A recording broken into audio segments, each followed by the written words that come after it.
태어나서 10살까지는 국가가 돌봄을 책임지겠다. 정부의 핵심 국정과제입니다. 어린이집과 유치원을 하나로 합치고 초등 돌봄도 온종일 시스템으로 확대한다는 건데요.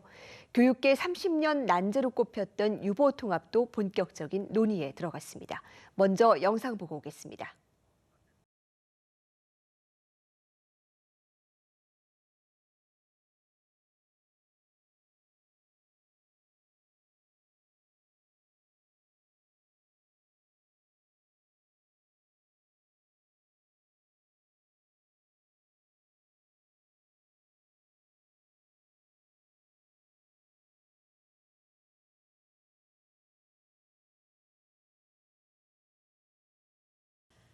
네, 이 같은 돌봄 청사진을 그리기 위해 미래교육 돌봄연구회가 최근 출범했습니다. 여기 소속된 정재훈 위원과 이야기 나눠봅니다. 위원님 안녕하세요. 안녕하세요. 네, 정부에서 어느 때보다 적극적으로 이 유보통합을 추진을 하고 있습니다. 네. 하지만 워낙에 이 수십 년째 해결을 못한 난제인데 네. 이제는 더 이상 미룰 수 없다. 뭐 이런 공감대가 형성이 됐다고요? 네. 한 7, 8년 전만 비교하더라도 지금 출생아 수가 거의 반토막이 나는 이제 그런 현상이 아니겠습니까? 그러다 보니까는 폐원하는 어린이집 수가 급증하고 있고, 그래서 이제 굉장히 이제 부모님들이 염려가 많으시잖아요. 네. 이제 이런 상황에서 그러면 결국 영유아 보육과 교육의 질을 높일 수 있는 방법이 뭐냐? 세계적인 추세인 이제 유보통합, 이거를 한국에서도 이제는 해야 될 때가 왔다. 그래서 이제 어려운 현장도 어떻게 보면 이제 이제 윈윈 할 수 있는 공생의 길을 찾고, 또 부모님들 그다음에 이제 우리 아동들이 양질의 교육과 돌봄, 융합 서비스를 받을 수 있는 이제 이런 상황이 왔다. 뭐 이렇게 말씀드릴 수 있을 것 같습니다. 한마디로 말해서 위기가 기회다. 이렇게 말씀드릴 수 있을 것 같습니다. 네, 이렇게 장점이 있는데 그렇다면 지금까지 유보통합이 어려웠던 이유는 어디에 있다고 보십니까? 저희가 이제 여러 가지 이제 나무하고 숲으로 비교할 수 있을 것 같은데요. 네. 이제 숲을 이야기한다면 무슨 예를 들면 나무를 이야기한다면 유치원, 보육시설, 이 시설 기준의 통합이라든지, 그 다음에 재정 통합, 뭐 평가 체계의 통합, 그 다음에 교사 자격 통합, 이제 이런 것들이 나무입니다. 근데 저희가 이 나무들을 너무 이제 보면서 어떤 나무가 좋을지를 고르는 논쟁을 하다 보니까 이 유보통합이라는 숲, 이제 이거를 좀 놓치지 않았나. 그래서 이번에는 유보통합이라는 숲을 먼저 큰 그림을 그려놓고, 그리고 아까 말씀드린 그런 이제 나무들을 어떤 걸 심을지를 논의를 하도록 하자. 다행히 지난 한 몇십 년 동안 논쟁이 있었기 때문에요. 사실 새롭게 논쟁을 하기보다는 이제 이런 것들을 어떻게 맞춰야 될지 이제 뭐 우리가 타협하고 양보하고 타협하고 이제 이런 순서만 남은 것 같습니다. 그래서 이 교육부라는 큰 숲 속에서 저희가 관리 체계의 일원화 그러는데, 보육을 이제 복지부의 업무였던 보육을 교육부로 이제 이관하면서 교육부라는 큰 숲 속에서 어떤 나무들을 심을지 저희가 좀 이제 의논을 하자. 뭐 이제 이런 식의 흐름으로 이해할 수 있을 것 같습니다. 네, 연구의 역할이 어느 때보다 네. 중요하겠습니다. 그런데 지금 전국에 흩어진 영유아 돌봄 예산이 한 17조 원 정도로 네. 추정이 됩니다. 근데 이 통합 과정에서 예산 규모가 좀 줄어들 수 있다, 이런 우려도 나오는데 어떻게 보십니까? 이제 그런 염려들을 하시는 경우가 있어요. 근데 저희가 2003년에 이제 보육 업무가 복지부에서 여성부로 간 적이 있었습니다. 네. 이제 중앙부처 간의 예산 이관은 있는 거 그대로 가는 거 그렇게 어렵지 않습니다. 그래서 염려하실 거 없을 것 같고, 복지부에서 교육부로 돌봄 업무가 넘어가더라도. 근데 이제 염려하시는 포인트가 이제 지자체에서 가지고 있는 보육 예산이 이 교육청 쪽으로 잘 넘어가겠느냐. 이제 여기에 대해서 염려하시는 분들이 꽤 계시고, 이게 사실 포인트일 수 있을 것 같습니다. 그런데 왜냐하면 지자체장 따로 뽑고 교육감 따로 뽑고, 네, 그러니까 이제 그렇죠. 지자체 차원의 예산 이관은 이게 정책적 결정이 아니라 정치적 결정이 될 수 있습니다.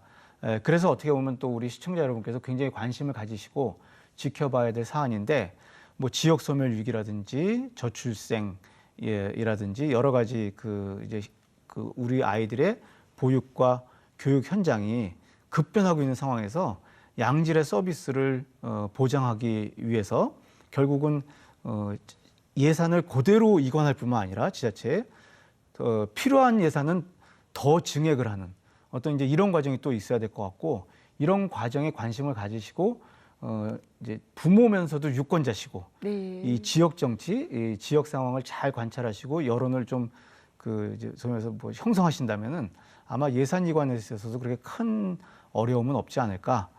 국민들의 목소리를 정치하시는 분들이 잘 듣지 않을까 좀 낙관적으로 생각을 해봅니다. 네. 네, 어떤 유권자들의 관심이 네네. 중요하다는 지적해 주셨습니다. 이 정부가 조만간 관리 체계를 통합하는 방안을 발표할 예정입니다. 이 유보 통합으로 교육과 돌봄의 질을 같이 높이려면 어떤 부분에 중점을 둬야 할까요? 일단 저희가 그 관리 체계 일원화 그래가지고 교육부로의 이관을 이야기했지만 사실은 이제 그것도 간단한 문제는 아닙니다. 정부 조직법을 개정을 해야 되거든요. 네. 그래서 그 이제 연내에 정부 조직법을 개정할 수 있도록 이제 작업이 굉장히 빨리 이루어져야 될 것 같고요. 그다음에 그 교사들 이제 양성 시스템이 다르지 않습니까? 거기에 따라서 처우도 다르고.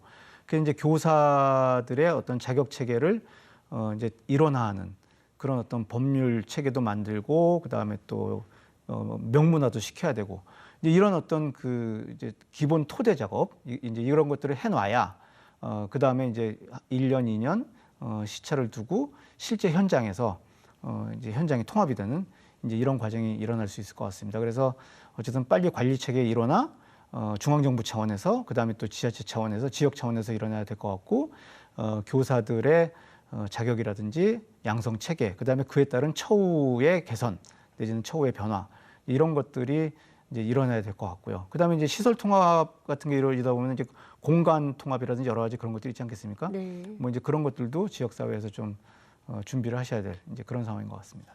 네. 사실 영유아도 어렵지만 더 심각한 돌봄 절벽은 초등 1학년 때 보통 맞습니다. 네. 네, 찾아옵니다. 지금 초등 돌봄이 늘리는 정책과 병행해서 좀 노동 문화를 개선해야 된다라는 지적도 나오는데요. 어떻게 네네. 보십니까? 일단 그 저희가 이제 어려운 말로 사회적 돌봄 체계라는 말을 하는데요. 그래도 이제 영유아 유보 통합하고 있는 영유아 돌봄 체계는 비교적 양적으로 많이 늘었어요. 네. 그런데 이제 초등 돌봄 절벽 너무나 많이 실감하시잖아요. 그래서 이제 초등 돌봄 절벽을 없애기 위한 늘봄 학교. 그래서 사실은 이제 유보 통합부터 늘봄 학교까지 이게 이제 완성이 되면은 사회적 돌봄 체계가 완성이 되는 겁니다. 그런데 국가가 뭐 국가 돌봄 책임이라고 이야기하지만 사실은 돌봄의 책임은 부모님들에게 있는 거 아니겠습니까? 부모가 아이와 가능하면 많은 시간을 보내는 것이 부모도 행복하고 아이도 행복하고. 네. 예, 그러면은 사회적 돌봄 체계는 부모가 일하는 시간 동안에 이제 그렇게 되는 거고 가능하면 부모가 빨리 일을 마치고 집에 가서 아이와 함께 보낼 수 있는 이런 시간이 이제 많아져야 되겠죠. 그럴 때 그래서 우리가 부모의 일가정 양립을 이야기하지 않습니까? 네. 이 부모의 일가정 양립을 위해서 사회적 돌봄 체계를 우리가 지금까지 이야기를 했지만 사실은 오늘 지금 이 시간까지 이야기하지 않았던 가족 친화 경영, 가족 친화 노동 문화, 직장 문화 요게 돼야 사실은 우리 부모님들이 아이와 좀 더 지금보다 행복한 시간을 보낼 수 있겠다. 뭐 이렇게 말씀드릴 수 있을 것 같습니다. 네, 기업의 노력도 중요할 것 네네네. 같습니다. 부모의 일가정 양립이 결국 사회적인 돌봄 체계와 또 한 축으로는 가족 친화 경영이 동시에 작동해야 가능하다. 이런 지적을 해주셨는데요.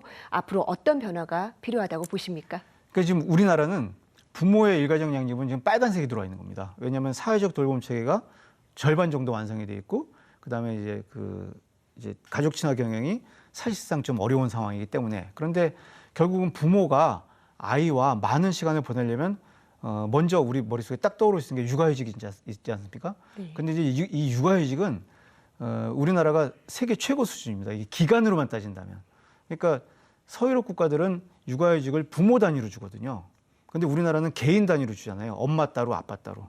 그래가지고 이게 이제 그 OECD 회원국 중에 우리나라 그 육아휴직 그 부모들의 육아휴직이 사용할 수 있는 기간이 최장 기간인데 부모님들 이제 이야기 들으시면 뭘 쓰지도 못하는데 네 그래서 육아휴직을 실질적으로 사용할 수 있는 이제 이런 어떤 개선이 시급히 이루어져야 되는 계속 이루어져야 되는 거고 근데 네. 더 중요한 게 부모는 아이를 돌보지만 동시에 일하는 근로자 아니겠습니까? 그렇습니다. 그래서 부모의 입장에서는 사실은 육아휴직이 긴 것도 중요하지만 이제 육아기 근로시간 단축, 육아기에 탄력 근무를 유연 근무를 할 수 있는 이런 것들이 굉장히 중요하고 서유럽 복지국가의 트렌드는 육아휴직은 가능하면 짧게, 육아기 근로시간 단축은 가능하면 길게, 네. 예, 이렇게 볼 수 있고요. 그래서 지금 정부에서 육아기 근로시간을 네. 육아기 근로시간 단축을 좀 늘리겠다. 네. 부모 1인당 36개월까지 쓸 수 있도록 하겠다. 네. 이랬는데 문제는요. 네. 사용하기 어려운 상황. 그래서 이제 이 상황을 이제 네. 육아휴직 관련해서는 정부에서 많이 지원을 했어요, 지금까지. 네, 네. 근데 육아기 근로시간 단축을 위해서 정부가 좀 더 지원을 많이 확대해야 될 것 같고, 네. 또 하나는 육아기 근로시간 단축과 관련해서 많은 홍보를 해서 부모님들이 아시면서 또 회사에 요구를 할 수 있는 네. 이제 이런 어떤 상황 변화도 있어야 될 것 같습니다. 네, 여러 가지 과제를 세심하게 보완해서 더 촘촘한 돌봄 안전망으로 이어지기를 바라겠습니다. 네. 오늘 말씀 잘 들었습니다. 감사합니다.